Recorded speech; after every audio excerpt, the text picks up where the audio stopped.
श्री राम जय जय राम। नाम ही के प्रसाद से शिव जी अविनाशी हैं और अमंगल वेश वाले होने पर भी मंगल की राशि हैं।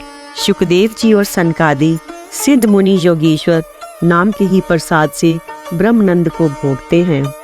नारद जी ने नाम के प्रताप को जाना है। हरि सारे संसार को प्यारे हैं, हरि को हर प्यारे हैं और आप श्री नारद जी हरि और हर दोनों को प्रिय हैं। नाम के जपने से प्रभु ने कृपा की, जिससे प्रहलाद भक्त शिरोमणि हो गए। ध्रुव जी ने बिलानी से भी माता के वचनों से दुखी होकर सकाम भाव से हरि नाम को जपा और उसके प्रताप से अचल अनुपम स्थान ध्रुव लोक को प्राप्त किया। हनुमान जी ने पवित्र नाम का स्मरण करके श्री राम जी को अपने वश में कर रखा है। नीच, अजामिल, गज और गणिका वैश्य भी श्री हरि के नाम के प्रभाव से मुक्त हो गए। मैं नाम की बड़ाई कहाँ तक कहूँ, राम भी नाम के गुणों को नहीं गा सकते। कलयुग में राम का नाम कल्पतरु मन चाहा पदार्थ देने वाला और कल्याण का निवास मुक्ति का घर है, जिसको स्मरण करने से भांगसानी कृष्ण तुलसीदास तुलसी के समान पवित्र हो गया। केवल कलयुग की ही बात नहीं है, चारों युगों में, तीनों कालों में और तीन लोकों में नाम को जप कर जीव शोक रहित हुए हैं। वेद, पुराण और संतों का मत यही है कि समस्त पुण्यों का फल श्री राम जी में या राम नाम में प्रेम होना है। पहले सत्य युग में ध्यान से, दूसरे त्रेता युग में यज्ञ से और द्वापर में पूजन से भगवान प्रसन्न होते हैं, परंतु कलयुग केवल पाप की जड़ और मलिन है। इसमें मनुष्यों का मन पाप रूपी समुद्र में मछली बना हुआ है, अर्थात पाप से कभी अलग होना ही नहीं चाहता। इससे ध्यान, यज्ञ और पूजन नहीं बन सकती। ऐसे कराल कलयुग के काल में तो नाम ही कल्प वृक्ष है, जो स्मरण करते ही संसार के सब जंजालों को नाश कर देने वाला है। कलियुग में ये राम नाम मनोवांछित फल देने वाला है। परलोक का परम हितैषी और इस लोक को माता पिता है, अर्थात परलोक में भगवान का परम धाम देता है और इस लोक में माता पिता के समान सब प्रकार से पालन और रक्षण करता है। कलयुग में ना कर्म है, ना भक्ति है, ना ज्ञान ही है, राम नाम ही एक आधार है। कपट की खान कलयुग रूपी काल नेमी के मारने के लिए राम नाम ही बुद्धिमान और समर्थ श्री हनुमान जी हैं। राम नाम श्री नरसिंह भगवान है। कलयुग हिरण्यकश्यप है और जप करने वाले जन प्रहलाद के समान है। ये राम नाम देवताओं के शत्रु कलयुग रूपी दैत्यों को मारकर जप करने वालों की रक्षा करेगा। अच्छे भाव प्रेम से, बुरे भाव वैर से, क्रोध से या आलस्य से किसी तरह से भी नाम जपने से दसों दिशाओं में कल्याण होता है। उसी परम कल्याणकारी राम नाम का स्मरण करके और श्री रघुनाथ जी को मस्तक नवाकर मैं राम जी के गुणों का वर्णन करता हूँ। वे श्री राम जी मेरी बिगड़ी सब तरह से सुधार लेंगे, जिनकी कृपा करने से नहीं अघाती। राम से उत्तम स्वामी और मुझ श्रीखा बुरा सेवक। इतने पर भी उन दयानिधि ने अपनी ओर देखकर मेरा पालन किया है। लोक और वेद में भी अच्छे स्वामी की यही रीति प्रसिद्ध है कि ये वे बिना सुनते ही प्रेम को पहचान लेता है। अमीर गरीब, गंवार, नगर निवासी, पंडित मूर्ख, बदनाम, यशस्वी, सुकवि कुकवि सभी नर नारी अपनी अपनी बुद्धि के अनुसार राजा की सराहना करते हैं और साधु, बुद्धिमान, सुशील, ईश्वर के अंश से उत्पन्न कृपालु राजा सबकी सुनकर और उनकी वाणी भक्ति, विनय और चाल को पहचानकर सुंदर मीठी वाणी से सबका यथा योग्य सम्मान करते हैं। ये सब भाव तो संसारी राजाओं का है। कौशलनाथ श्री रामचंद्र जी तो चतुर शिरोमणि हैं। श्री राम जी तो विशुद्ध प्रेम से ही रीझते हैं, पर जगत में मुझसे बढ़कर मूर्ख और मलिन बुद्धि और कौन होगा। तथापि कृपालु श्री रामचंद्र जी मुझ दुष्ट सेवक की प्रीति और रुचि को अवश्य रखेंगे। जिन्होंने पत्थरों को जहाज और बंदर भालुओं को बुद्धिमान मंत्री बना लिया, सब लोग मुझे श्री राम जी का सेवक कहते हैं और मैं भी बिना लज्जा संकोच के कहलाता हूँ। कहने वालों का विरोध नहीं करता। कृपालु श्री राम जी इस निंदा को सहते हैं कि श्री सीतानाथ जी जैसे स्वामी का तुलसीदास सा सेवक है। ये मेरी बहुत बड़ी ढिठाई और दोष है। मेरे पाप को सुनकर नरक ने भी नाक सिकोड़ ली है, अर्थात नरक में भी मेरे लिए ठोर नहीं है। वह समझकर मुझे अपनी ही कल्पित डर से डर हो रहा है, किंतु भगवान श्री रामचंद्र जी ने तो स्वप्न में भी इस पर मेरी इस ढिठाई और दोष पर ध्यान नहीं दिया। वरम मेरे प्रभु श्री रामचंद्र जी ने इस बात को सुनकर, देखकर और अपने सुचित रूप से चक्षु से निरीक्षण कर मेरी भक्ति और बुद्धि की उल्टे सराहना की, क्योंकि कहने में चाहे बिगड़ जाए, अर्थात मैं चाहे अपने को भगवान का सेवक कहता कहलाता रहूं, परंतु हृदय में अच्छापन होना चाहिए। हृदय में तो अपने को उनका सेवक बनने योग्य नहीं मानकर पापी और दीन ही मानता हूँ। ये अच्छापन है। श्री रामचंद्र जी भी दास के हृदय की अच्छी स्थिति जानकर रीझ जाते हैं। प्रभु के चित्त में अपने भक्तों की हुई भूल चूक याद नहीं रहती, वे उसे भूल जाते हैं और उनके हृदय की अच्छाई नीकी की सौ बार याद करते रहते हैं। जिस पाप के कारण उन्हें बाली की व्याध की तरह मारा था, वैसे ही कुचाल फिर सुग्रीव ने चली, वही करनी विभीषण की थी, परंतु श्री रामचंद्र जी ने स्वप्न में भी उसका मन में विचार नहीं किया। उल्टे भरत जी से मिलने के समय श्री रघुनाथ जी ने उनका सम्मान किया और राजसभा में भी उनके गुणों का बखान किया। प्रभु श्री रामचंद्र जी तो वृक्ष के नीचे और बंदर डाली पर, अर्थात कहाँ मर्यादा पुरुषोत्तम सच्चिदानंद घन परमात्मा श्री राम जी, और कहाँ पेड़ों की शाखाओं पर कूदने वाले बंदर, परंतु ऐसे बंदरों को भी उन्होंने अपने समान बना लिया। तुलसीदास जी कहते हैं, श्री रामचंद्र जी श्रीखे शील निधान स्वामी कहीं भी नहीं है। हे श्री राम जी, आपकी अच्छाई से सभी का भला है, अर्थात आपका कल्याण में स्वभाव सभी का कल्याण करने वाला है। यदि ये बात सच है तो तुलसीदास का भी सदा कल्याण ही होगा। इस प्रकार अपने गुण दोषों को कहकर सबको फिर सिर नवाकर मैं श्री रघुनाथ जी का निर्मल यश वर्णन करता हूँ, जिसके सुनने से कलयुग के पाप नष्ट हो जाते हैं। मुनि याज्ञवल्क्य जी ने जो सुहावनी कथा मुनि श्रेष्ठ भरद्वाज जी को सुनाई थी, उसी संवाद को मैं बखान कर कहूँगा। सब सज्जन सुख का अनुभव करते हुए उसे सुने। शिव जी ने पहले इस सुहावने चरित्र को रचा, फिर कृपा करके पार्वती जी को सुनाया। वही चरित्र शिव जी ने काकभुशुंडी को राम भक्त और अधिकारी पहचान कर दिया। उन काकभुशुंडी जी से फिर याज्ञवल्क्य जी ने पाया और उन्होंने फिर उस भरद्वाज जी को गाकर सुनाया। वे दोनों वक्ता और श्रोता याज्ञवल्क्य और भरद्वाज समान शील वाले और समदर्शी हैं और श्री हरि की लीला को जानते हैं। वे अपने ज्ञान से तीनों लोकों की बातों को हथेली पर रखे हुए आंवले के समान प्रत्यक्ष जानते हैं। और भी जो सुजान भगवान की लीलाओं का रहस्य जानने वाले हरि भक्त हैं, वे इस चरित्र को नाना प्रकार से कहते, सुनते और समझते हैं। फिर वही कथा मैंने बराह क्षेत्र में अपने गुरु जी से सुनी, परंतु उस समय लड़कपन के कारण बहुत बेसमय था, इससे उसका उस प्रकार अच्छी तरह समझा नहीं। श्री राम जी की गूढ़ कथा के वक्ता कहने वाले और श्रोता सुनने वाले दोनों ज्ञान के खजाने पूरे ज्ञानी होते हैं। मैं कलयुग के पापों में ग्रसा हुआ महामूढ़ जड़ जीव भला उसको कैसे समझ सकता था। तो भी गुरु जी ने जब बार बार कथा कही, तब बुद्धि के अनुसार कुछ समझ में आई। वही अब मेरे द्वारा भाषा में रची जाएगी, जिससे मेरे मन को संतोष हो।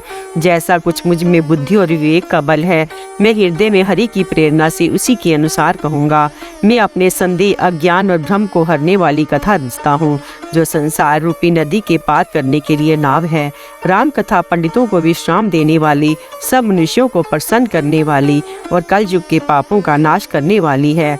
राम कथा कल युगी रूपी शाम के लिए मोरनी है और विवेक रूपी अग्नि के प्रकट करने के लिए अरणी मंथन की जाने वाली लकड़ी है, अर्थात इस कथा से ज्ञान की प्राप्ति होती है। राम कथा कलयुग में सब नोर्थों को पूर्ण करने वाली कामधेनु गौ है और सज्जनों के लिए सुंदर संजीवनी जड़ी है। पृथ्वी पर यही अमृत की नदी है, जन्म मरण रूपी भेद का नाश करने वाली और भ्रम रूपी मेढकों की खाने की सर्पनी है। ये राम कथा असुरों की सेना के समान नरकों का नाश करने वाली और साधु रूप देवताओं के कुल का हित करने वाली पार्वती दुर्गा है। ये संत समाज रूपी शीर समुंदर के लिए लक्ष्मी जी के समान है और संपूर्ण विश्व का भार उठाने में अचल पृथ्वी के समान है। यमदूतों के मुख पर कालिख लगाने के लिए ये जगत में यमुना जी के समान है और जीवों को मुक्ति देने के लिए मानो काशी ही है। ये श्री राम जी को पवित्र तुलसी के समान प्रिय है और तुलसीदास के लिए हुलसी तुलसीदास जी की माता के समान हृदय से हित करने वाली है। ये राम कथा शिव जी को नर्मदा जी के समान प्यारी है। ये सदा सिद्धियों को तथा सुख संपत्ति की राशि है। सद्गुण रूपी देवताओं के उत्पन्न और पालन पोषण करने के लिए माता अदिति के समान है। श्री रघुनाथ जी की भक्ति और प्रेम की परम सीमा सी है। तुलसीदास जी कहते हैं कि राम कथा मंदाकिनी नदी है, सुंदर निर्मल चित्रकूट है और सुंदर स्नेही वन है जिसमें श्री सीताराम जी विहार करते हैं। श्री रामचंद्र जी का चरित्र सुंदर चिंतामणि है और संतों की सुबुद्धि रूपी स्त्री का सुंदर श्रृंगार है। श्री रामचंद्र जी गुण समूह जगत का कल्याण करने वाले और मुक्ति धन धर्म और परम धाम के देने वाले हैं। ज्ञान वैराग्य और योग के लिए सद्गुरु हैं और संसार रूपी भयंकर रोग का नाश करने के लिए देवताओं के वैद्य अश्वनी कुमार के समान हैं। ये सीताराम जी के प्रेम के उत्पन्न करने के लिए माता पिता हैं और संपूर्ण व्रत धर्म और नियमों के बीज हैं। पाप संताप और शोक का नाश करने वाले तथा इस लोक और परलोक के प्रिय पालन करने वाले हैं। विचार ज्ञान रूपी राजा के शूरवीर मंत्री और लोभ रूपी अपार समुद्र के सोखने के लिए अगस्त मुनि हैं। भक्तों के मन रूपी वन में बसने वाले काम क्रोध और कालयुग के पाप रूपी हाथियों को मारने के लिए सिंह के बच्चे हैं। शिव जी के पूज्य और प्रियतम अतिथि हैं और दरिद्रता रूपी दावा नल के बुझाने के लिए कामना पूर्ण करने वाले मेघ हैं। विषय रूपी सांप का जहर उतारने के लिए मंत्र और महामणि हैं। ये ललाट पर लिखे हुए कठिनता से मिटने वाले बुरे लेखों मंद प्रारब्ध को मिटा देने वाले हैं। अज्ञान रूपी अंधकार के हरण करने के लिए सूर्य किरणों के समान और सेवक रूपी धान के पालन करने में मेघ के समान है। मनोवांछित वस्तु देने में श्रेष्ठ कल्प वृक्ष के समान है और सेवा करने में हरिहर के समान सुलभ और सुख देने वाले हैं। सुकवि रूपी शरद ऋतु के मन रूपी आकाश को सुशोभित करने के लिए तारागण के समान और श्री राम जी के भक्तों के तो जीवन धन ही है। संपूर्ण पुण्यों के फल महान भोगों के समान है। जग का छल रहित यथार्थ हित करने में साधु संतों के समान है। सेवकों के मन रूपी मानसरोवर के लिए हंस के समान और पवित्र करने में गंगा जी की तरंग मालाओं के समान है। श्री राम जी के गुणों के समूह कुमारी कुतर्क कुचाल और कलयुग के कपट दंभ और पाखंड के जलाने के लिए वैसे ही है जैसे ईंधन के लिए प्रचंड अग्नि। रामचरित्र पूर्णिमा के चंद्रमा की किरणों के समान सभी को सुख देने वाला है, परंतु सज्जन रूपी कुमुदनी और चकोर के चित्त के लिए तो विशेष हितकारी और महान लाभदायक है। जिस प्रकार श्री पार्वती जी ने श्री शिव जी से प्रश्न किया और जिस प्रकार से श्री शिव जी ने विस्तार से उसका उत्तर कहा, वह सब कारण मैं विचित्र कथा की रचना करके गा कर कहूँगा। जिसने ये कथा पहले ना सुनी हो वह इसे सुनकर आश्चर्य ना करे। जो ज्ञानी इस विचित्र कथा को सुनते हैं वे ये जानकर आश्चर्य नहीं करते कि संसार में राम कथा की कोई सीमा नहीं है। राम कथा अनंत है। उनके मन में ऐसा विश्वास रहता है कि नाना प्रकार से श्री रामचंद्र जी के अवतार हुए हैं और 100 करोड़ तथा अपार रामायण है। कल्प भेद के अनुसार श्री हरि के सुंदर चरित्रों को मुनीश्वरों ने अनेकों प्रकार से गाया है। हृदय में ऐसा विचार कर संदेह न कीजिए और आदर सहित प्रेम से इस कथा को सुनिए। श्री रामचंद्र जी अनंत हैं, उनके गुण भी अनंत हैं, उनकी कथाओं का विस्तार भी असीम है। अतः जिनके विचार निर्मल है वे इस कथा को सुनकर आश्चर्य नहीं मानेंगे। इस प्रकार सब संदेहों को दूर करके और श्री गुरु जी के चरण कमलों को राज को सिर पर धारण करके मैं पुनः हाथ जोड़कर सबकी विनती करता हूँ जिससे कथा की रचना में कोई दोष स्पर्श ना करने पावे। अब मैं आदर पूर्वक श्री शिव जी को सिर नवाकर श्री रामचंद्र जी के गुणों की निर्मल कथा कहता हूँ। श्री हरि के चरणों पर सिर रखकर संवत 1637 में इस कथा का आरंभ करता हूँ। चैत्र मास की 9वीं तिथि मंगलवार को भी श्री अयोध्या जी में ये चरित्र प्रकाशित हुआ। जिस दिन श्री राम जी का जन्म होता है वे कहते हैं कि उस दिन सारे तीर्थ वहाँ श्री अयोध्या जी में चले आते हैं। असुर नाग पक्षी मनुष्य मुनि और देवता सब अयोध्या जी में आकर श्री रघुनाथ जी की सेवा करते हैं। बुद्धिमान लोग जन्म का महोत्सव मनाते हैं और श्री राम जी की सुंदर कीर्ति का गान करते हैं। सज्जनों के बहुत से समूह उस दिन श्री सरयू जी के पवित्र जल में स्नान करते हैं और हृदय में सुंदर श्याम श्री रघुनाथ जी का ध्यान करके उनके नाम का जप करते हैं। वेद पुराण कहते हैं कि सरयू जी का दर्शन स्पर्श स्नान और जलपान पापों को हरता है। ये नदी बड़ी ही पवित्र है, इसकी महिमा अनंत है जिसे विमल बुद्धि वाली सरस्वती जी भी नहीं कह सकती। ये शोभायमान अयोध्यापुरी श्री रामचंद्र जी के परम धाम की देने वाली है, सब लोगों में प्रसिद्ध है और अत्यंत पवित्र है। जगत में अंडज स्वेदज उद्भिज और जरायुज 4 खान प्रकार के अनंत जीव हैं। इनमें जो कोई भी अयोध्या जी में शरीर छोड़ते हैं वे फिर संसार में नहीं आते, जन्म मृत्यु के चक्कर से छूटकर भगवान के परम धाम में निवास करते हैं। इस अयोध्यापुरी को सब प्रकार से मनोहर, सब सिद्धियों को देने वाली और कल्याण की खान समझकर मैंने इस निर्मल कथा का आरंभ किया, जिससे सुनने से काम, मद और दंभ नष्ट हो जाते हैं। इसका नाम रामचरितमानस है, जिसके कानों से सुनते ही शांति मिलती है। मन रूपी हाथी विषय रूपी दावानल में जल रहा है, वह यदि इस रामचरितमानस रूपी सरोवर में आ पड़े तो सुखी हो जाए। ये रामचरितमानस मुनियों को प्रिय है। इस सुहावने और पवित्र मानस की शिवजी ने रचना की। ये तीनों प्रकार के दोषों, दुखों और दरिद्रता को तथा कायजों की कुचालों और सब पापों का नाश करने वाला है। श्री महादेव जी ने इसको रचकर अपने मन में रखा था और सुअवसर पाकर पार्वती जी से कहा। इससे शिवजी ने इसको अपने हृदय में देखकर और प्रसन्न होकर इसका सुंदर रामचरितमानस नाम रखा। मैं उसी सुख देने वाली सुहावनी राम कथा को कहता हूँ। हे सज्जनों, आदर पूर्वक मन लगाकर इसे सुनिए। ये रामचरितमानस जैसा है, जिस प्रकार बना है और जिस हेतु से जगत में इसका प्रचार हुआ है, अब वही सब कथा मैं श्री उमा महेश्वर का स्मरण करके कहता हूँ। श्री शिव जी की कृपा से उसके हृदय में सुंदर बुद्धि का विकास हुआ, जिससे ये तुलसीदास श्री रामचरितमानस का कवि हुआ। अपनी बुद्धि के अनुसार तो वह इसे मनोहर ही बनाता है, किंतु फिर भी हे सज्जनों, सुंदर चित्त से सुनकर इसे आप सुधार लीजिए। सुंदर सात्विक की बुद्धि भूमि है, हृदय ही उसमें गहरा स्थान है। वेद पुराण समुंदर है और साधु संत मेघ हैं। वे साधु रूपी मेघ श्री राम जी के सुयश रूपी सुंदर, मधुर, मनोहर और मंगलकारी जल की वर्षा करते हैं। सगुण लीला का जो विस्तार से वर्णन करते हैं, वही राम सुयश रूपी जल की निर्मलता है, जो मल का नाश करती है। और जिस प्रेमा भक्ति का वर्णन नहीं किया जाता, वही इस जल की मधुरता और सुंदर शीतलता है। वह राम सुयश रूपी जल सत्कर्म रूपी धान के लिए हितकर है और श्री राम जी के भक्तों का तो जीवन ही है। वह पवित्र जल बुद्धि रूपी पृथ्वी पर गिरा और सिमट कर सुहावने कान रूपी मार्ग में चला और मानस हृदय रूपी श्रेष्ठ स्थान में भरकर वही स्थिर हो गया। वही पुराना होकर सुंदर, रुचिकर, शीतल और सुखदायी हो गया। इस कथा में बुद्धि से विचार कर जो 4 अत्यंत सुंदर और उत्तम संवाद भुशुंडी, गरुड़, शिव पार्वती, याज्ञवल्क्य, भरद्वाज और तुलसीदास और संत रचे हैं, वही इस पवित्र और सुंदर सरोवर के 4 मनोहर घाट हैं।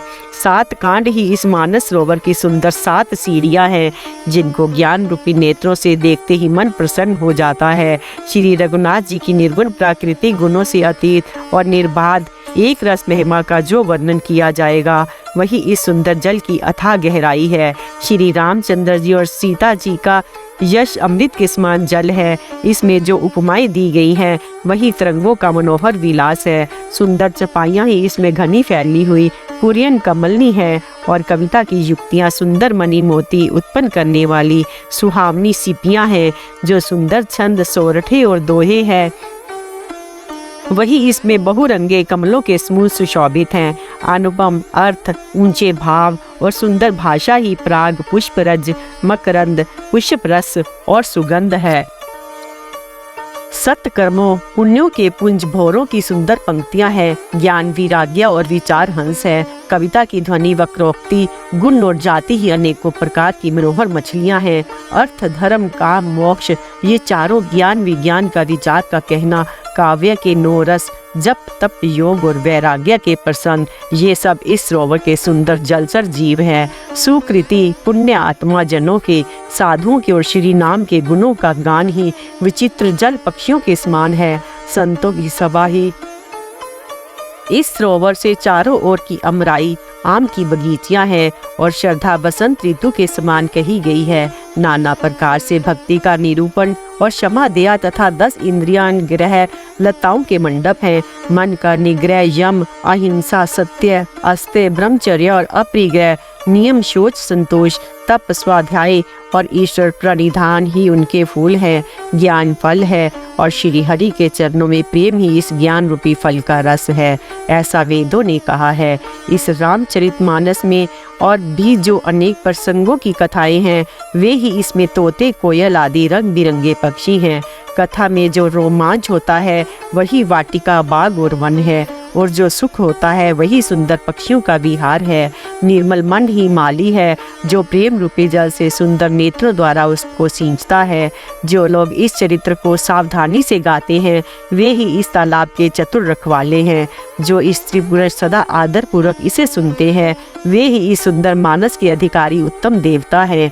जो अति दुष्ट और विषयी हैं वे अभागे बगले और कौवे हैं, जो इस सरोवर के समीप ही नहीं जाते, क्योंकि यहाँ इस मानस सरोवर में घोंगे, मेंढक और सेवार के समान विषय रस की नाना कथाएं नहीं हैं। इसी कारण बेचारे कौवे और बगले रूपी विषयी लोग यहाँ आते और हृदय में हार मान जाते हैं, क्योंकि इस सरोवर तक आने में कठिनाइयाँ बहुत हैं। श्री राम जी की कृपा बिना यहाँ नहीं आया जाता। घोर कुसंग ही भयानक बुरा रास्ता है। उन कुसुंगियों के वचन ही बाघ, सिंह और सांप है। घर के काम काज और गृहस्थी के भांति भांति के जंजाली अत्यंत दुर्गम बड़े बड़े पहाड़ हैं। मोह, मद और मान ही बहुत से बीहड़ वन है और नाना प्रकार के कुतरक ही भयानक नदियां हैं, जिनके पास श्रद्धा रूपी राह खर्च नहीं है और संतों का साथ नहीं है। उनको श्री रघुनाथ जी प्रिय नहीं है। उनके लिए ये मानस अत्यंत ही अगम है, अर्थात श्रद्धा, सत्संग और भगवत प्रेम के बिना कोई इसको नहीं पा सकता। यदि कोई मनुष्य कष्ट उठाकर वहां तक पहुंच भी जाए तो यहाँ जाते उसे नींद रूपी जूड़ी आ जाती है। हृदय में मूर्खता रूपी बड़ा कड़ा जाड़ा लगने लगता है, जिससे वहां जाकर भी वह अभागा स्नान नहीं कर पाता। उससे उस सरोवर में स्नान और उसका जलपान तो किया नहीं जाता, वे अभिमान सहित लौट आता है। फिर यदि कोई उससे वहाँ का हाल पूछने आता है तो अपने अभाग्य की बात ना कहकर सरोवर की निंदा करके उसे समझाता है। ये सारे विधन उसको नहीं व्यापते, बाधा नहीं देते। जिसे श्री राम जी की सुंदर कृपा की दृष्टि से देखते हैं वही आदर पूर्वक इस सरोवर में स्नान करता है और महान भयानक त्रिताप से आध्यात्मिक, आध्य दैविक, आध्य भौतिक तापों से नहीं जलता। जिनके मन में श्री रामचंद्र जी के चरणों में सुंदर प्रेम है वे इस सरोवर को कभी नहीं छोड़ते। हे भाई, जो इस सरोवर में स्नान करना चाहे वे मन लगाकर सत्संग करे। ऐसे मानस सरोवर को हृदय के नेत्रों से देखकर उसमें गोता लगाकर कवि की बुद्धि निर्मल हो गई। हृदय में आनंद उत्साह भर गया और प्रेम तथा आनंद का प्रवाह उमड़ आया। उससे वह सुंदर कविता रूपी नदी बह निकली जिसमें श्री राम जी का निर्मल यश रूपी जल भरा है। इस कविता रूपी नदी का नाम सरयू है, जो संपूर्ण सुंदर मंगलों की जड़ है। लोकमत और वेदमत इसके दो सुंदर किनारे हैं। ये सुंदर मानस सरोवर की कन्या सरयू नदी बड़ी पवित्र है और कलयुग के छोटे बड़े पाप रूपी तिनकों और वृक्षों की जड़ से उखाड़ फेंकने वाली है। तीनों प्रकार के श्रोताओं का समाज ही इस नदी के दोनों किनारों पर बसे हुए पूर्वे गांव और नगर हैं और संतों की सभा ही सब सुंदर मंगलों की जड़ अनुपम अयोध्या जी है। सुंदर कीर्ति रूपी सुहावनी सरयू जी राम भक्ति रूपी गंगा जी में जा मिली। छोटे भाई लक्ष्मण से श्री राम जी के युद्ध का पवित्र यश रूपी सुहावना महानद सोन उसमें आ मिला। दोनों के बीच में भक्ति रूपी गंगा जी की धारा ज्ञान और वैराग्य के सही शोभित हो रही है। ऐसी तीनों तापों को डराने वाली ये तिमुहानी नदी राम स्वरूप रूपी समुद्र की ओर जा रही है। इस कीर्ति रूप सरयू का मूल मानस श्री रामचरित है और ये राम भक्ति रूपी गंगा जी में मिली है, इसलिए ये सुनने वाले सज्जनों के मन को पवित्र कर देगी। इसके बीच बीच में जो भिन्न भिन्न प्रकार की विचित्र कथाएं हैं वे ही मानो नदी तट के आसपास के वन और बाग हैं। श्री पार्वती जी और श्री शिव जी के विवाह के बराती इस नदी में बहुत प्रकार के असंख्य जलचर जीव हैं। श्री रघुनाथ जी के जन्म की अनंत बधाइयाँ ही इस नदी के भंवर और तरंगों की मनोहरता है। चारों भाइयों के जो बाल चरित हैं वे ही इसमें खिले हुए रंग बिरंगे बहुत से कमल हैं। महाराज श्री दशरथ जी तथा उनकी रानियों और कुटुंबियों के सत्कर्म पुण्य ही भ्रमर और जल पक्षी हैं। श्री सीता जी के स्वयंवर की जो सुंदर कथा है वही इस नदी में सुहावनी छवि छा रही है। अनेकों सुंदर विचारपूर्ण प्रश्न ही इस नदी की नावें हैं और उनके विवेक युक्त उत्तर ही चतुर केवट है। इस कथा को सुनकर पीछे जो आपस में चर्चा होती है वही इस नदी के सहारे सहारे चलने वाले यात्रियों का समाज शोभा पा रहा है। परशुराम जी का क्रोध इस नदी की भयानक धारा है और श्री रामचंद्र जी के श्रेष्ठ वचन ही सुंदर बंधे हुए घाट हैं। भाइयों सहित श्री रामचंद्र जी के विवाह का उत्सव ही इस कथा नदी की कल्याणकारिणी बाढ़ है जो सभी को सुख देने वाली है। इसके कहने सुनने में जो हर्षित और पुलकित होते हैं वे ही पुण्य आत्मा पुरुष हैं जो प्रसन्न मन से इस नदी में नहाते हैं। श्री रामचंद्र जी के राय तिलक के लिए जो मंगल साज सजाया गया वही मानो पर्व के समय इस नदी पर यात्रियों के समूह इकट्ठे हुए हैं। कैकई की कुबुद्धि ही इस नदी में काई है, जिसके फलस्वरूप बड़ी भारी विपत्ति आ पड़ी। संपूर्ण अनगिनत उत्पातों का शांत करने वाला भरत जी का चरित्र नदी तट पर किया जाने वाला जप यज्ञ है। कलयुग के पापों और दुष्टों के अवगुणों को जो वर्णन है वे ही इस नदी के जल का कीचड़ और बगले कुएं हैं। ये कीर्ति रूपनी नदी 6 ऋतुओं में सुंदर है। सभी समय ये परम सुहावनी और अत्यंत पवित्र है। इसमें शिव पार्वती का विवाह हेमंत ऋतु है और श्री रामचंद्र जी के जन्म का उत्सव सुखदायी शिशिर ऋतु है। श्री रामचंद्र जी के विवाह समाज का वर्णन ही अनंत मंगल में ऋतुराज बसंत है। श्री राम जी का वन गमन दुस है, ग्रीष्म ऋतु है और माघ की कथा ही कड़ी धूप और लू है। राक्षसों के साथ घोर युद्ध ही वर्षा ऋतु है जो देवकुल रूपी धान के लिए सुंदर कल्याण करने वाली है। रामचंद्र जी के राज्यकाल का जो सुख विनम्रता और बड़ाई है वही निर्मल सुख देने वाली सुहावनी शरद ऋतु है। सती शिरोमणि श्री सीता जी के गुणों की जो कथा है वही इस जल का निर्मल और अनुपम गुण है। श्री भरत जी का स्वभाव इस नदी की सुंदर शीतलता है जो सदा एक सी रहती है और जिसका वर्णन नहीं किया जा सकता। चारों भाइयों का परस्पर देखना, बोलना, मिलना, एक दूसरे से प्रेम करना, हंसना और सुंदर भाईपना इस जल की मधुरता और सुगंध है। मेरा आत्र भाव, विनय और दीनता इस सुंदर और निर्मल जल का कम हल्कापन नहीं है, अत्यंत हल्कापन है। ये जल बड़ा ही अनोखा है जो सुनने से ही गुण करता है और आशा रूपी प्यास को, मन के मैल को दूर कर देता है। ये जल श्री रामचंद्र जी के सुंदर प्रेम को पुष्ट करता है, कलयुग के समस्त पापों और उनसे होने वाली ग्लानि को हर लेता है, संसार के जन्म मृत्यु रूप श्रम को सोख लेता है, संतोष को भी संतुष्ट करता है और पाप, ताप, दरिद्रता और दोषों को नष्ट कर देता है। ये जल काम, क्रोध, मद और मोह का नाश करने वाला और निर्मल ज्ञान और वैराग्य को बढ़ाने वाला है। इसमें आदर पूर्वक स्नान करने से और इसे पीने से हृदय रहने वाले सब पाप ताप मिट जाते हैं। जिन्होंने इस राम सुयश रूपी जल से अपने हृदय को नहीं धोया वे कायर कली काल के द्वारा ठगे गए। जैसे प्यासा हिरन सूर्य की किरणों के रेत पर पड़ने से उत्पन्न हुए जल के भ्रम को वास्तविक जल समझकर पीने को दौड़ता है और जल ना पाकर दुखी होता है, वैसे ही वे कलयुग से ठगे हुए जीव भी विषयों के पीछे भटक कर दुखी होंगे। अपनी बुद्धि के अनुसार इस सुंदर जल के गुणों को विचार कर उनमें मन को स्नान कराकर श्री भवानी शंकर जी को स्मरण करके कवि तुलसीदास सुंदर कथा कहते हैं। मैं अब श्री रघुनाथ जी के चरण कमलों को हृदय में धारण कर उनका प्रसाद पाकर दोनों श्रेष्ठ मुनियों के मिलन का सुंदर संवाद वर्णन करता हूँ। भरद्वाज मुनि प्रयाग में बसते हैं। उनका श्री राम के चरणों में अत्यंत प्रेम है। वे तपस्वी, निग्रहित चित्त, जितेंद्रिय, देह के निधान और परमार्थ के मार्ग में बड़े ही चतुर हैं। माघ में जब सूर्य मकर राशि पर जाते हैं तब सब लोग तीर्थराज प्रयाग को आते हैं। देवता, दैत्य, किन्नर और मनुष्य के सब आदरपूर्वक त्रिवेणी में स्नान करते हैं। श्री वेणी माधव जी के चरण कमलों को पूजते हैं और अक्षय वट का स्पर्श कर उनके शरीर पुलकित होते हैं। भरद्वाज का आश्रम बहुत ही पवित्र, परम रमणीय और श्रेष्ठ मुनियों के मन को भाने वाला है। तीर्थराज प्रयाग में जो स्नान करने जाते हैं उन ऋषि मुनियों का समाज वहाँ भरद्वाज के आश्रम में जुटता है। प्रातःकाल सब उत्साहपूर्वक स्नान करते हैं, फिर परस्पर भगवान के गुणों की कथाएं कहते हैं। ब्रह्मा का निरूपण, धर्म का विधान और तत्वों के विभाग का वर्णन करते हैं तथा ज्ञान विराग्य से युक्त भगवान की भक्ति का कथन करते हैं। इसी प्रकार माघ के महीने भर स्नान करते हैं, फिर सब अपने अपने आश्रमों को चले जाते हैं। हर साल वहाँ इसी तरह बड़ा आनंद होता है। मकर में स्नान करके मुनिगण चले जाते हैं। एक बार पूरे मकर भर स्नान करके सब मुनीश्वर अपने अपने आश्रमों को लौट गए। परम ज्ञानी याज्ञवल्क्य मुनि को चरण पकड़कर भरद्वाज जी ने रख लिया। आदर पूर्वक उनके चरण कमल धोए और बड़े ही पवित्र आसन पर उन्हें बिठाया। पूजा करके मुनि याज्ञवल्क्य जी ने सुयश का वर्णन किया, फिर अत्यंत पवित्र और कोमल वाणी से बोले, हे नाथ, मेरे मन में एक बड़ा संदेह है। वेदों का तत्व सब आपकी मुट्ठी में है, अर्थात आप ही वेद का तत्व जानने वाले होने के कारण मेरा संदेह निवारण कर सकते हैं। पर उस संदेह को कहते मुझे भय और लाज आती है।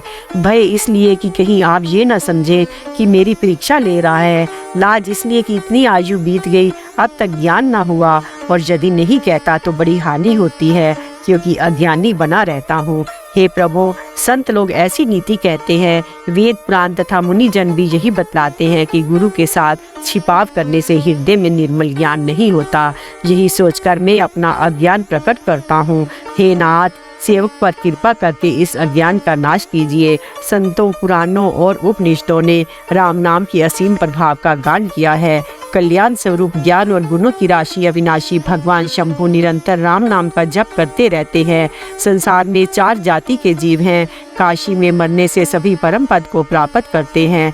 हे मुनिराज, वह भी राम नाम की ही महिमा है, क्योंकि शिव जी महाराज दया करके काशी में मरने वाले जीव को राम नाम का ही उपदेश करते हैं। इसी से उनको परम पद मिलता है। हे प्रभु, मैं आपसे पूछता हूँ कि वे राम कौन है? हे कृपा निधान, मुझे समझा कर कहिए। एक राम तो अवध नरेश दशरथ जी के कुमार हैं। उनका चरित्र सारा संसार जानता है। उन्होंने स्त्री के विरह में अपार दुख उठाया और क्रोध आने पर युद्ध में रावण को मार डाला। हे प्रभु, वही राम है या कोई दूसरे हैं जिनको शिवजी जपते हैं? आप सत्य के धाम हैं और सब कुछ जानते हैं। ज्ञान विचार करके ये। हे नाथ, जिस प्रकार से मेरा ये भारी भ्रम मिट जाए, आप वही कथा विस्तार पूर्वक कहिए। इस पर याज्ञवल्क्य जी मुस्कुराकर बोले, श्री रघुनाथ जी की प्रभुता को तो तुम जानते हो। तुम मन, वचन और कर्म से श्री राम जी के भक्त हो। तुम्हारी चतुराई को मैं जान गया। तुम श्री राम जी के रहस्यमय गुणों को सुनना चाहते हो, इससे तुमने ऐसा प्रश्न किया मानो बड़े ही मूढ़ हो। हे तात, तुम आदर पूर्वक मन लगाकर सुनो। मैं श्री राम जी की सुंदर कथा कहता हूँ। बड़ा भारी अज्ञान विशाल महिषासुर है और श्री राम जी की कथा उसे नष्ट कर देने वाली भयंकर काली जी हैं। श्री राम जी की कथा चंद्रमा की किरणों के समान है, जिसे संत रूपी चकोर सदा पान करते हैं। ऐसा ही संदेह पार्वती जी ने किया था, तब महादेव जी ने विस्तार से उसका उत्तर दिया था। अब मैं अपनी बुद्धि के अनुसार वही उमा और शिव जी का संवाद कहता हूँ। वह जिस समय और जिस हेतु से हुआ, उसे हे मुनि तुम सुनो, तुम्हारा विषाद मिट जाएगा। एक बार त्रेता युग में शिव जी अगस्त ऋषि के पास गए। उनके साथ जग जननी भवानी सती जी भी थी। ऋषि ने संपूर्ण जगत के ईश्वर जानकर उनका पूजन किया। मुनिवर अगस्त जी ने राम कथा विस्तार से कही, जिसको महेश्वर ने परम सुख मान कर सुना। फिर ऋषि ने शिव जी से सुंदर हरि भक्ति पूछी और शिव जी ने उनको अधिकारी पाकर रहस्य सहित भक्ति का निरूपण किया। श्री रघुनाथ जी के गुणों की कथाएं कहते सुनते कुछ दिनों तक शिवजी वहीं रहे। फिर मुनि से विदा मांगकर शिवजी दक्ष कुमारी सती जी के साथ घर कैलाश को चले। उन्हीं दिनों पृथ्वी का भार उतारने के लिए श्री हरि ने रघुवंश में अवतार लिया था। वे अविनाशी भगवान उस समय पिता के वचन से राज्य का त्याग करके तपस्वी और साधु वेश में दंडक वन में विचर रहे थे। शिव जी हृदय में विचारते जा रहे थे कि भगवान के दर्शन मुझे किस प्रकार हो। प्रभु ने गुप्त रूप से अवतार लिया है, मेरे जाने से सब लोग जान जाएंगे। श्री शंकर जी के हृदय में इस बात को लेकर बड़ी खलबली उत्पन्न हो गई, परंतु सती जी इस भेद को नहीं जानती थी। तुलसीदास जी कहते हैं कि शिव जी के मन में भेद खुलने का डर था, परंतु दर्शन के लोभ से उनके नेत्र ललचा रहे थे। रावण ने ब्रह्मा जी से अपनी मृत्यु मनुष्य के हाथ से मांगी थी। ब्रह्मा जी के वचनों को प्रभु सत्य करना चाहते हैं। मैं जो पास नहीं जाना चाहता हूँ तो बड़ा पछतावा रह जाएगा। इस प्रकार शिव जी विचार करते थे, परंतु कोई भी युक्ति ठीक नहीं बैठती थी। इस प्रकार महादेव जी चिंता के में वश में हो गए। उसी समय नीच रावण ने जाकर मारीच को साथ लिया और वह मारीच तुरंत कपट मृग बन गया। मूर्ख रावण ने छल करके सीता जी को हर लिया। उसे श्री रामचंद्र जी वास्तविक प्रभाव का कुछ भी पता ना था। मृग को मारकर भाई लक्ष्मण सहित श्री हरि आश्रम में आए और उसे खाली देखकर अर्थात वहां सीता जी को ना पाकर उनके नेत्रों में आंसू भर आए। श्री रघुनाथ जी मनुष्य की भांति विरह से व्याकुल हैं और दोनों भाई वन में सीता को खोजते हुए फिर रहे हैं, जिनके कभी कोई संयोग वियोग नहीं है। उनमें प्रत्यक्ष विरह का दुख देखा गया। श्री रघुनाथ जी का चित्र बड़ा ही विचित्र है। उसको पहुँचे हुए ज्ञानी जन ही जानते हैं।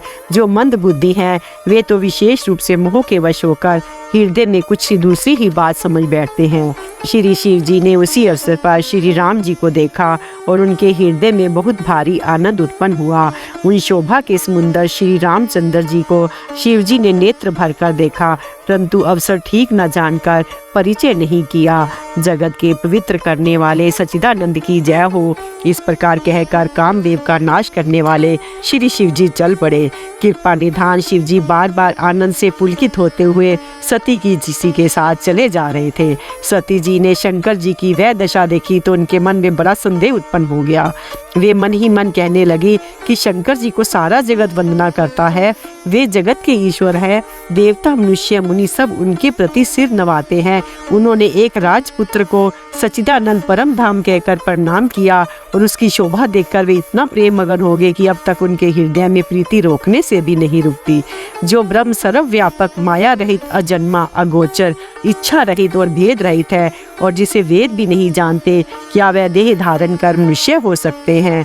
देवताओं के हित के लिए मनुष्य शिव धारण करने वाले जो विष्णु भगवान हैं, वे भी शिव जी की ही भांति सर्वज्ञ हैं। वे ज्ञान के भंडार, लक्ष्मीपति और असुरों के शत्रु भगवान विष्णु क्या अज्ञानी की तरह स्त्री को खोजेंगे? फिर शिव जी के वचन भी झूठे नहीं हो सकते। सब कोई जानते हैं कि शिव जी सर्वज्ञ हैं। सती के मन में इस प्रकार का अपार संदेह उठ खड़ा हुआ। किसी तरह भी उनके हृदय में ज्ञान का प्रादुर्भाव नहीं होता था। यद्यपि भगवानी जी ने प्रकट में कुछ नहीं कहा, पर अंतर्यामी शिव जी सब जान गए। वे बोले, हे सती सुनो, तुम्हारा स्त्री स्वभाव है, ऐसा संदेह मन में कभी ना रखना चाहिए। जिनकी कथा का अगस्त ऋषि ने गान किया, जिनकी भक्ति मैंने मुनि को सुनाई, ये वही मेरे इष्ट देव श्री रघुवीर जी हैं, जिनकी सेवा ज्ञानी मुनि सदा किया करते हैं। ज्ञानी मुनि योगी और सिद्ध निरंतर निर्मल चित्त से जिनका ध्यान करते हैं, वेद पुराण और शास्त्र नेति नेति कहकर जिनको कीर्ति गाते हैं, उन्हीं सर्वव्यापक समस्त ब्राह्मणों के स्वामी मायापति नित्य परम स्वतंत्र ब्रह्म रूप भगवान श्री राम जी ने अपने भक्तों के हित के लिए अपनी इच्छा से रघुकुल के मणि रूप में अवतार लिया है। यद्यपि शिव जी ने बहुत बार समझाया, फिर भी सती जी के हृदय में उनका उपदेश नहीं बैठा। तब महादेव जी मन में भगवान की माया का बल जानकर मुस्कुराते हुए बोले, जो तुम्हारे मन में बहुत संदेह है तो तुम जाकर परीक्षा क्यों नहीं लेती? जब तक तुम मेरे पास लौट आओगी तब तक मैं इसी बड़ की इच्छा में बैठा हूँ। जिस प्रकार तुम्हारा ये अज्ञान जनित भारी भ्रम दूर हो, भली भांति विवेक के द्वारा सोच समझकर तुम वही करना। शिव जी की आज्ञा पाकर सती चली और मन में सोचने लगी कि भाई क्या करूं, कैसे परीक्षा लूं। इधर शिव जी ने मन में ऐसा अनुमान किया कि दक्ष कन्या सती का कल्याण नहीं है। जब मेरे समझाने से भी संदेह दूर नहीं होता, तब मालूम होता है विधाता ही उल्टे हैं। अब सती का कुशल नहीं है। जो कुछ राम ने रच रखा है वही होगा। तरक करके कौन शाखा विस्तार बढ़ावे। मन में ऐसा कहकर शिव जी भगवान श्री हरि का नाम जपने लगे और सती जी वहां गई जहाँ सुख के धाम प्रभु श्री रामचंद्र जी थे। सती बार बार मन में विचार कर सीता जी का रूप धारण करके उस मार्ग की ओर आगे होकर चली, जिससे सती जी के विचार अनुसार मनुष्यों के राजा श्री रामचंद्र जी आ रहे थे। सती जी के बनावटी वेश को देखकर लक्ष्मण जी चकित हो गए और उनके हृदय में बड़ा भ्रम हो गया। वे बहुत गंभीर हो गए, कुछ कह नहीं सके। धीर बुद्धि लक्ष्मण प्रभु श्रीनाथ जी के प्रभाव को जानते थे। सब कुछ देखने वाले और सबके हृदय की जानने वाले देवताओं के स्वामी श्री रामचंद्र जी सती के कपट को जान गए। जिनके स्मरण मात्र से अज्ञान का नाश हो जाता है, वही सर्वज्ञ भगवान श्री रामचंद्र जी हैं। इस स्त्री स्वभाव का असर तो देखो कि वहाँ उन सर्वज्ञ भगवान के सामने श्री सती जी छिपाव करना चाहती है। अपनी माया के बल को हृदय में बखान कर श्री रामचंद्र जी हंसकर कोमल वाणी से बोले। पहले प्रभु ने हाथ जोड़कर सती को प्रणाम किया और पिता सहित अपना नाम बताया। फिर कहा, वृष केतु शिव जी कहाँ हैं? आप जहाँ वन में अकेली किस लिए फिर रही हैं? श्री रामचंद्र जी के कोमल और रहस्य भरे वचन सुनकर सती जी को बड़ा संकोच हुआ। वे डरती हुई चुपचाप शिव जी के पास चली गई। उनके हृदय में बड़ी चिंता हो गई कि मैंने शंकर जी का कहना नहीं माना और अपने अज्ञान का श्री रामचंद्र जी पर आरोप किया। अब जाकर मैं शिव जी को क्या उत्तर दूंगी। यूँ सोचते सोचते सती जी के हृदय में अत्यंत भयानक जलन पैदा हो गई। श्री रामचंद्र जी ने जान लिया कि सती जी को दुख हुआ। तब उन्होंने अपना कुछ प्रभाव प्रकट करके उन्हें दिखलाया कि सती जी ने मार्ग में जाते हुए ये कौतुक देखा कि श्री रामचंद्र जी सीता जी और लक्ष्मण जी सहित आगे चले जा रहे हैं। इस अवसर पर सीता जी को इसलिए दिखाया कि सीता जी श्री राम जी के सच्चिदानंद में रूप को देखे, वियोग और दुख की कल्पना जो उन्हें हुई थी वह दूर हो जाए तथा वह प्रकृतिस्थ हो। तब उन्होंने पीछे की ओर फिरकर देखा तो वहाँ भी भाई लक्ष्मण जी और सीता जी के साथ श्री रामचंद्र जी सुंदर वेश में दिखाई दिए। वे जिधर देखती है उधर ही प्रभु श्री रामचंद्र जी विराजमान है और सुचतुर सिद्ध मुनीश्वर उनकी सेवा कर रहे हैं। सती जी ने अनेक शिव, ब्रह्मा और विष्णु देखे जो एक से एक बढ़कर असीम प्रभाव वाले थे। उन्होंने देखा कि भांति भांति के वेश धारण किए सभी देवता श्री रामचंद्र जी की चरण वंदना और सेवा कर रहे हैं। उन्होंने अनगिनत अनुपम सती, ब्राह्मणी और लक्ष्मी देखी। जिस जिस रूप में ब्रह्मा आदि देवता थे उसी के अनुकूल रूप में उनकी ये सब शक्तियाँ भी थी। सती जी ने जहाँ तहाँ जितने रघुनाथ जी देखे शक्तियों सहित वहाँ उतने ही सारे देवताओं को भी देखा। संसार में जो चराचर जीव हैं वे भी अनेक प्रकार से सब देखे। उन्होंने देखा कि अनेकों वेश धारण करके देवता प्रभु श्री रामचंद्र जी की पूजा कर रहे हैं, परंतु श्री रामचंद्र जी का दूसरा रूप कहीं नहीं देखा। सीता सहित श्री रघुनाथ जी बहुत से देखे, परंतु उनके वेश अनेक नहीं थे। सब जगह वही रघुनाथ जी, वही लक्ष्मण, वही सीता जी। सती ऐसा देखकर बहुत ही डर गई। उनका हृदय कांपने लगा और देह की सारी सुध बुध जाती रही। वे आंख मूंद कर मार्ग में बैठ गई। फिर आंख खोल कर देखा तो वहाँ दक्ष कुमारी सती जी को कुछ भी न दिख पड़ा। तब वे बार बार श्री रामचंद्र जी के चरणों में सिर नवाकर वहाँ चली जहाँ शिव जी थे। जब पास पहुँची तब शिव जी ने हंसकर कुछ प्रश्न करके कहा कि तुमने श्री राम जी को किस प्रकार परीक्षा ली, सारी बात सच सच कहो। मास प्रायण, दूसरा विश्राम।